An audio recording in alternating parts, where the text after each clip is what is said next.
जीवन, फिजूल खर्चीला जीवन ना हो। कहा गया तेते पांव पसारिए जेते लंबी सौर, जितना बड़ा चादर हो उतना ही पैर फैलाना चाहिए। चादर से बाहर पैर जाएगा तो पैर में ठंडी भी लगेगी, मच्छर भी काट खाएगा। इसलिए जितनी आमदनी हो उसी के अनुसार खर्चे का बजट बना करके चले। ऐसा नहीं कि आमदनी अठन्नी खर्चा रुपया, ऐसे व्यक्ति बड़े पछताते हैं। मितव्ययी होना चाहिए व्यक्ति को, कम खर्चीला। अब ऐसा नहीं कि पड़ोसी ने अपनी पत्नी को 2000 रुपए की साड़ी ला करके दिया। अब पड़ोसन कर रही है, देखो उनके पति 2000 की साड़ी ला करके दी और तुम तो हमेशा 200-500 रुपए की साड़ी ला करके हमें ठग लेते हो। अब बेचारे को फिर पत्नी की उलाहना सुननी पड़ती है। अब एक बार पत्नी का मांग भर दिया तो जीवन भर उसकी मांग पूरी करनी पड़ती है, ना करो तो मुसीबत।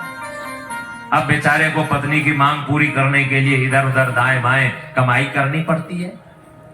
घूसखोरी, भ्रष्टाचारी, ये सब यदि कोई करता है तो हम समझते हैं इसमें योगदान उसकी पत्नी का भी होता है।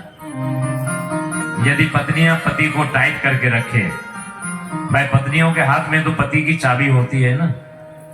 पत्नियां यदि अपने पति को टाइट करके रखें तो पति कभी भ्रष्टाचार नहीं हो सकता, कभी घूसखोर नहीं हो सकता, कभी गलत नहीं कर सकता।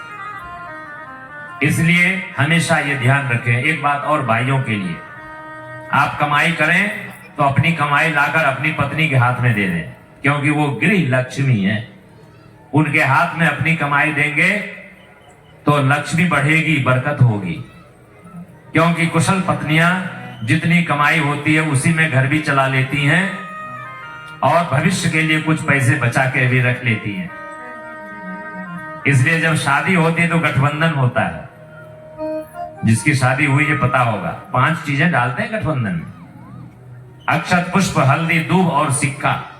सिक्का इसलिए डालते हैं कि कमाए कोई, लेकिन जब खर्च करना हो तो पति पत्नी आपस में विचार विमर्श करके खर्च करें। इसलिए गठबंधन में, ग्रंथि बंधन में सिक्का भी डाला जाता है। तो सोच समझ करके व्यक्ति को जीवन जीना चाहिए। घर परिवार अच्छा चलाइए, बहुत बढ़िया। मितव्ययी जीवन, कम खर्चीला, फैशन दिखावा से कुछ नहीं होने वाला। सादा जीवन, उच्च विचार। लेकिन मितव्ययिता के नाम पर कंजूस भी ना बन जाए। कभी कभी लोग मितव्ययिता के नाम पर भारी कंजूस हो जाते हैं। और कभी कभी तो आपके यहाँ तो बहुत अच्छी माला हमको पहना रहे हैं स्वागत में, कहीं कहीं तो ऐसी माला लाते हैं कि सिर में ही माला अटक जाती है, गले नीचे ही नहीं उतरती। कहीं कहीं स्वागत में ऐसा भी लोग करते हैं, इतनी छोटी सी माला लाएंगे कि वो माला साहब सिर में ही फंस जाती है, नीचे ही नहीं उतरती। तो भाई कंजूसी की भी हद होती है।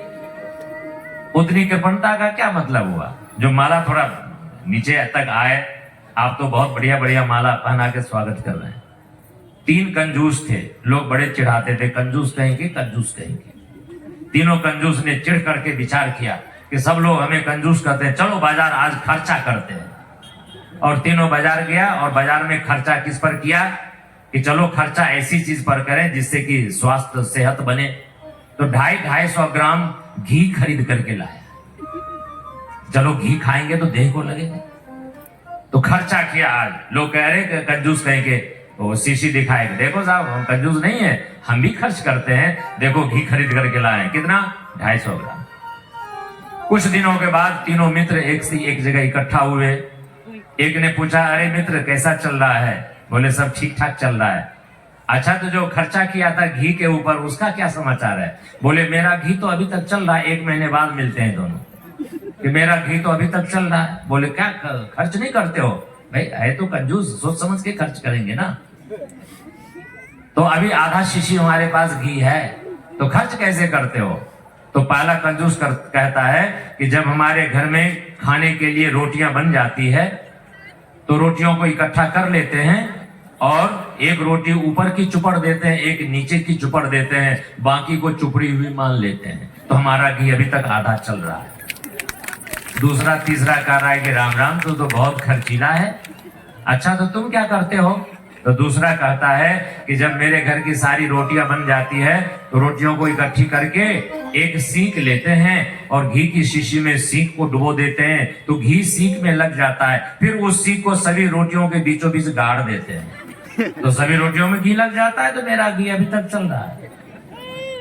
तीसरे ने कहा कि राम राम, तुम दोनों बहुत खर्चीले हो।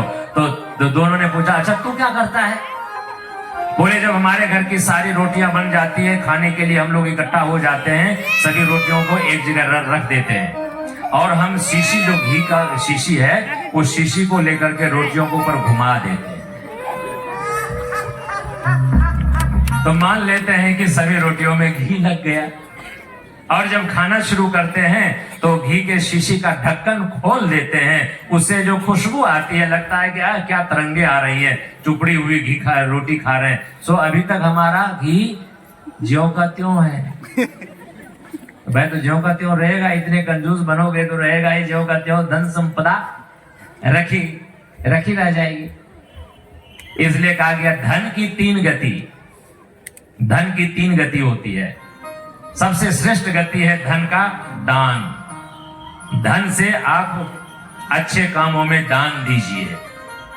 जहां ऐसा यज्ञ हो रहा हो, गायत्री शक्तिपीठ का निर्माण हो रहा हो, युग निर्माण योजना के कार्य हो रहे हो, तो वहां खुल करके तिजोरी खोल दीजिए, दान करिए।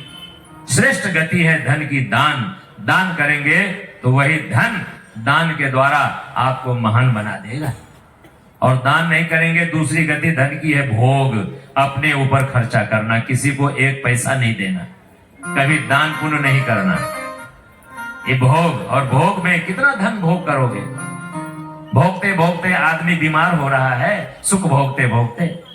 और सबसे जो अधम गति है धन की, और वो है विनाश।